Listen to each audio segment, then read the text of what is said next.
विराजस, शांत हो रे. तुला ठाऊक आहे ना, तुझ्या बाबांना हे सगळं नाही आवडत. आवडायचं काय ते? एवढा तमाशा करायचं काहीच कारण नव्हतं.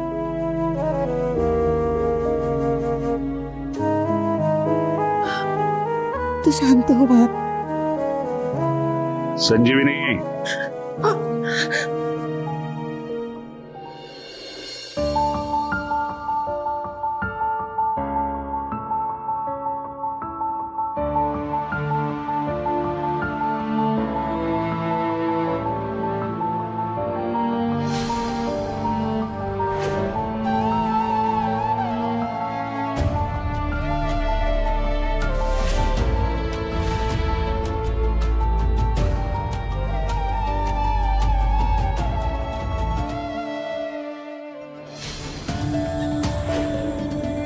आता बघच तू, फक्त मसालाच नाही, त्या अनाथ मुलीला सुद्धा घरात आणते की नाही, तेही विजेंद्र बिराजदारांची सून म्हणून.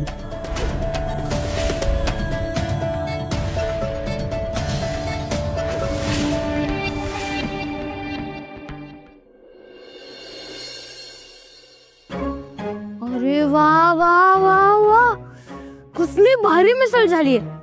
अशी मिसळ मी माझ्या उभ्या आयुष्यात कधीच खाल्ली नाहीये. असं वाटतंय डब्यात सगळं खाऊन घ्यावी. एकदम डिशके आहे. ताई, ते विजेंद्र साहेब पण असंच म्हणत असतील ना? गप रे, ते काय ढिशक्याव म्हणणार आहेत का? हा, जा पळ, जा, चल चल पळ.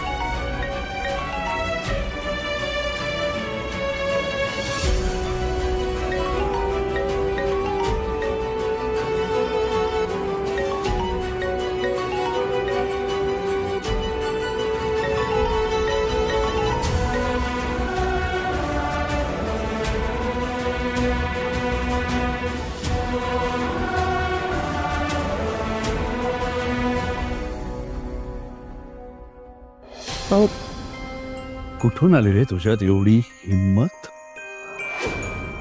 काय रे?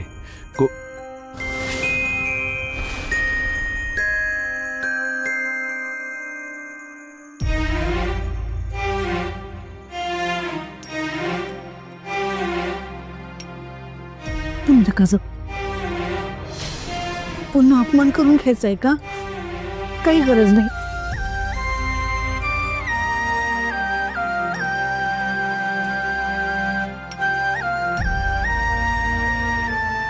विराजस, यावेळी तुला असं एकटं सोडायचं नाहीये रे मला.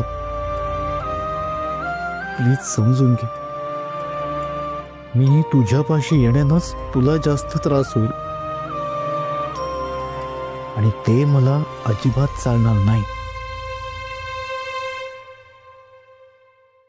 तुम्ही जा बरं, इथे नका थांबू. राजवीर, बाबांना वर घेऊन जा. चला.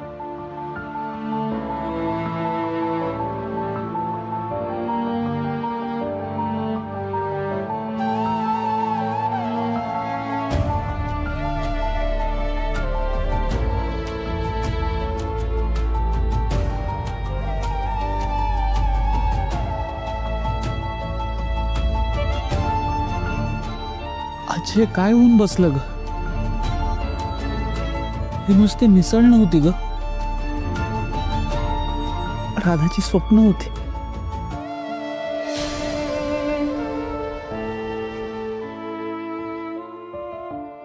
जे बाबांनी इतक्या सहजासहजी फेकून दिली.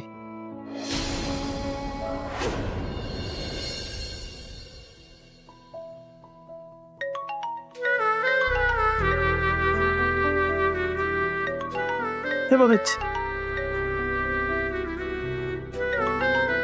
तिचाच फोन येतोय, सारखा सारखा फोन येतोय तिचा. किती आस लावून बसली असेल ती. अरे यार, काय सांगू आता तिला? काय बोलू मी तिला? काय सांगू? हे की तुझ्या हाताला उत्तम चव आहे, पण तू अनाथ आहेस ना, म्हणून तुझ्या हाताची चव इग्नोर केली जाते. हे खरंय रे बा. अरे पण तिला सांगावं लागेलच ना. अरे वाट बघत असेल ती. असं तात्काळ ठेवू नकोस तिला.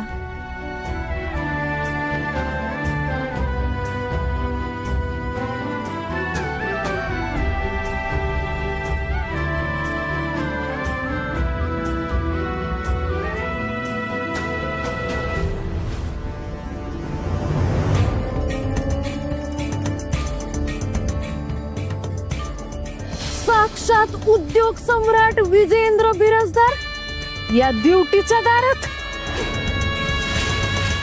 अगं तुमच्यासारख्या अनाथांना मी इथे राहू देते म्हणून तर तुझा मसाला एवढा मोठा होतोय.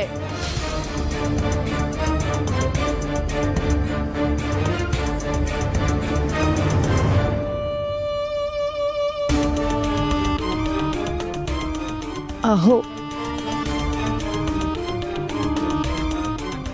आई म्हणून नुसतं मिरवायला हवं, जबाबदारी नाही घ्यायची.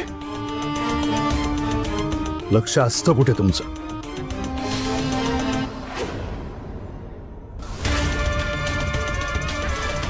ऐकू आलं नाही का काय बोललो? ऐकू येतं का? कान फुटलेत? मग लक्ष ठेवायला काय होतं मुलावर? आपला मुलगा काय करतो, कुठे जातो, लक्ष ठेवायला नको? एक मुलगा आहे ना फक्त तुम्हाला, आणि त्याच्यावरही लक्ष ठेवता येत नाही.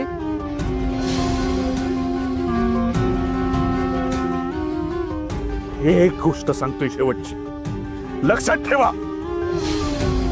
आणि तुमच्या चिरंजीवालाही समजावा, विराजसनी आयुष्यात काही केलेलं मला चालेल. काही म्हणजे काही. त्यांनी व्यसन केले ना तरी मला चालेल. आयुष्यभर काही काम नाही केलं, माझे पैसे उडवले, त्याच्यावर जगत राहिला तरी मला चालेल. मी पोसीन त्याला.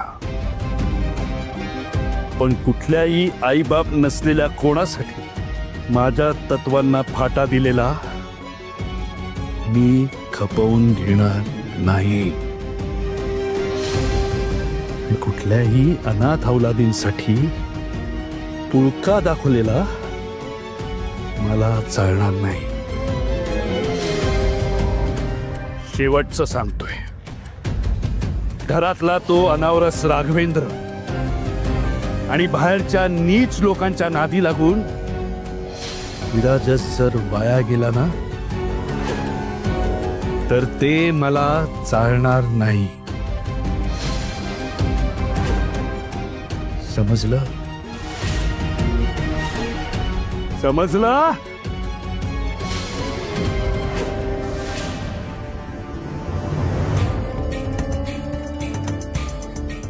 अनाथ असले तर काय झालं म्हणे.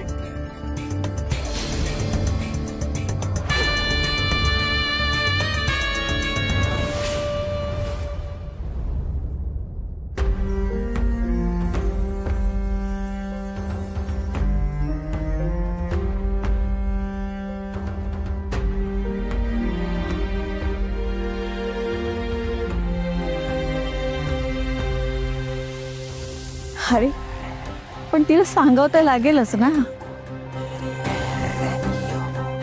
अरे वाट बघत असेल ती. असं तात्काळ ठेवू नकोस तिला.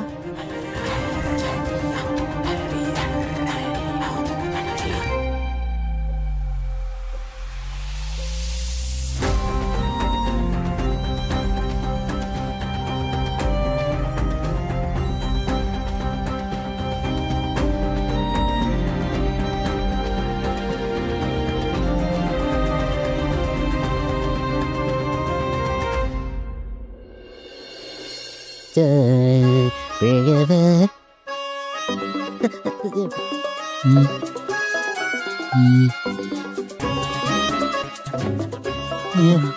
ते हा नाही वाजते.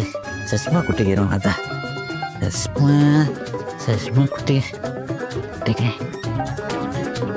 हे इथेच. आला आला फोन आला. ए ए विटी विटी फोन आला ड्रायव्हरचा फोन आला. तुम्ही बोला ना.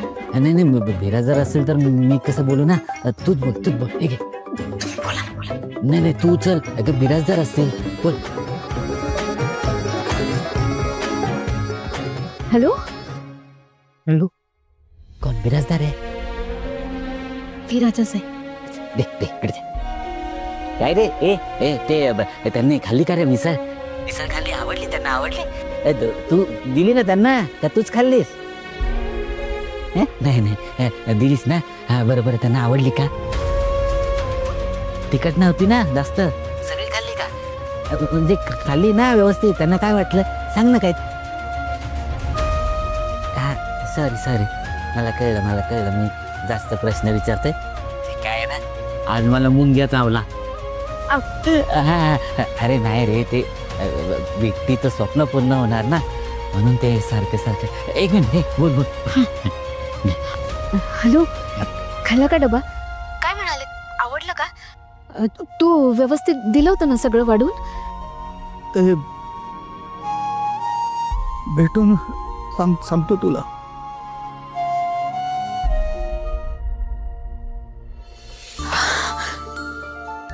खाल्ला डबा? खाल्ला? बाकीचं भेटून सांगतो म्हणाला. भेटून सांगतो. हॅलो भेटून ठेवला रे. ये मस्त भेटून सांगेल तो.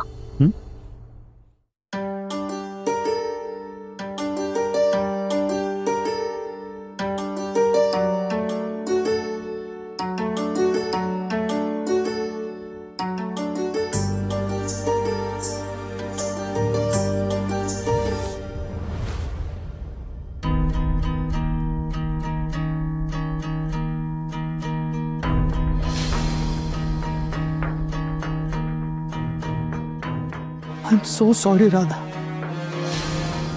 मला तुला ताटकळत नाही ठेवायचंय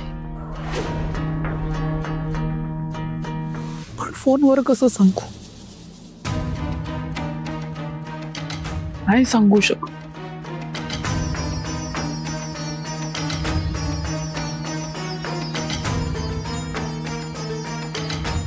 विराजस तुझी अवस्था मी समजू शकते. गंमत आहे ना.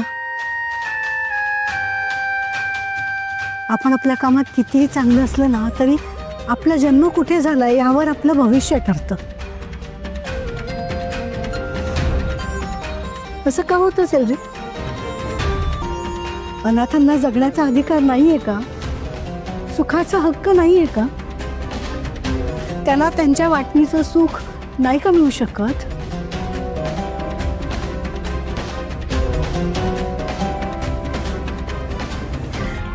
आपला जन्म कोणाच्या पोटी होणार हे आपण नाही ठरवू शकत. त्या पोरीच्या हाताला नक्कीच खूप छान चव असणार. सुगंध संपतो.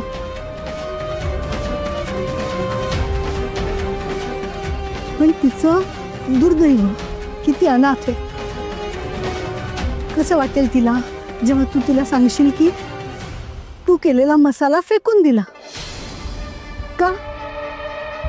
कारण ती अनाथ आहे. खरंच सांगते विराजस, कधी कधी ना या घरात राहणं सुद्धा असं येऊन जातं रे. किती सहन करायचं? काहीतरी मर्यादा असायला हवी ना. काय चूक आहे आमची आणि काय चूक आहे त्या मुलीची? आपले आई वडील कोण असतं हे आपण नाही ना ठरवू शकत. तरी सहन मात्र आम्हीच करायचं. का? देवयानी, उगाच काहीतरी सांगू नकोस ना त्याला. तुलाही असंच वाटतं का की हे अनाथ आहे, त्यात यांचा दोष आहे? उगाच अर्थाचा अनर्थ करू नकोस. मी असं काही म्हणत नाहीये, पण आत्ता त्याला एकटं सोड.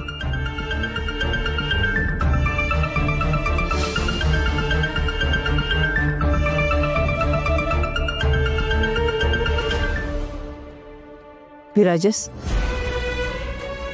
एवढं का बोलतात बाबा? एवढा कसला राग करतात? आणि मला ना राग तुझा येतो की तू काहीच नाही बोलत त्यांना. शांत हो बाळा. हे बघ, आज बाबा जरा रागावलेत ना, ते शांत झाले की मी. अगं पण आई, हे बघ, मी सांगितलं ना आत्ता नको बोलायला. आता तूही वैतागलेला आहेस, थोडं शांत हो ना. शांत हो मी. शक्य आहे शांत राहणं? तू सांग मला. अरे पण तुला ठाऊक आहे ना, बाबांना हे सगळं नाही आवडत. मग तू का वागतोस असा? नको ना बाळा त्यांना चिडायला लावूस. वाह, चांगलं आहे. मी असं का वागतो? हा, माहिती ते वागतात ते बरोबर आहे, त्यांचं सगळं बरोबर आहे, माझं चुकीचं आहे का? बरं मी सांगते म्हणून तरी ऐक. तुझं प्रेम नाहीये का आईवर? बरं माझं ऐक ना, तू त्या मुलीला जाऊन सांग की हा मसाला चालणार नाहीये आणि हा विषय संपून टाक ना. कशाला उगीच त्यामुळे आपल्या घरात वाद? हवं तर तू दुसरा मसाला शोध. अरे वा, कसली कमाल आयडिया दिलीस ग तू. एकदम मस्त आयडिया आहे. मी ना लगेच जाऊन सांगतो तिला. नाही काय झालं ना, तुझा मसाला खूप चांगला आहे, पण आमच्या वडिलांना अनाथ मुलं आवडत नाहीत, त्यांच्या हातचं काही आवडत नाही, म्हणून त्यांनी तुझा मसाल्याची टेस्ट पण नाही घेतली. हा, व्हेरी नाईस आयडिया. थँक्यू. मी लगेच जाऊन सांगतो.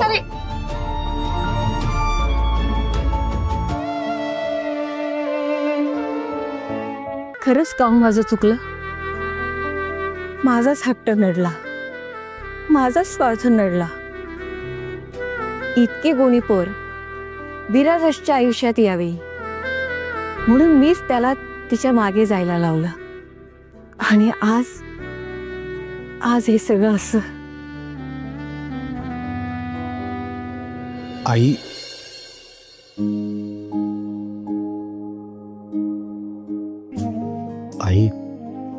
राघवेंद्र, अरे आपण चुकलो का रे?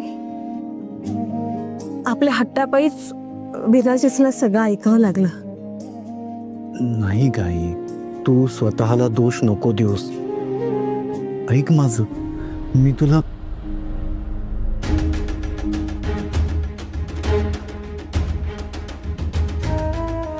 ये विराजस. आलास? बरं झालं. आईजवळ बस जरा वेळ, बरं वाटेल तिला.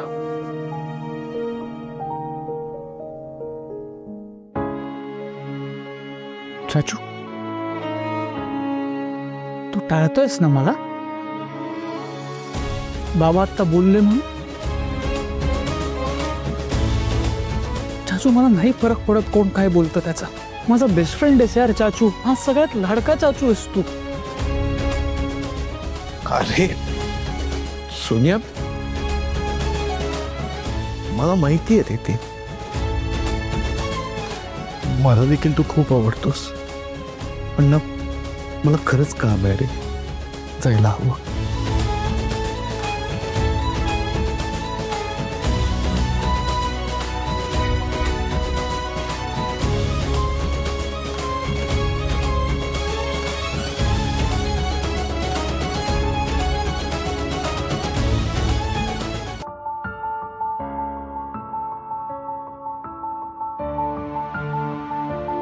एवढं कसला तिरस्कार आजी? मला माहिती होतं चाचूला माझ्या जवळ यायचंय, त्याला माझ्याशी बोलायचंय, मला मिठी मारायची, पण तो हे नाही करू शकला. फक्त बाबांच्या तिरस्कारामुळे तो एका जागेवरनं हल्ला सुद्धा नाही. असं का करतात ते आजी? त्यांच्या तिरस्कारामुळे आजी घरातली कुठलीच व्यक्ती खुश नाहीये. तू काय म्हणतेस? एखाद्याने जर आपल्याला डबा दिला तर तो डबा आपण कधीच रिकामा परत करायचा नसतो, म्हणतेस ना तू? आता त्या मुलीने त्या डब्यामध्ये इतके होप्स भरून मला दिले होते, पण मला काय करावं लागणार आता? मला मात्र तो डबा रिकामा परत करावा लागणार. माझंच चुकलं. मी साई म्हणून कुठेतरी कमी पडले.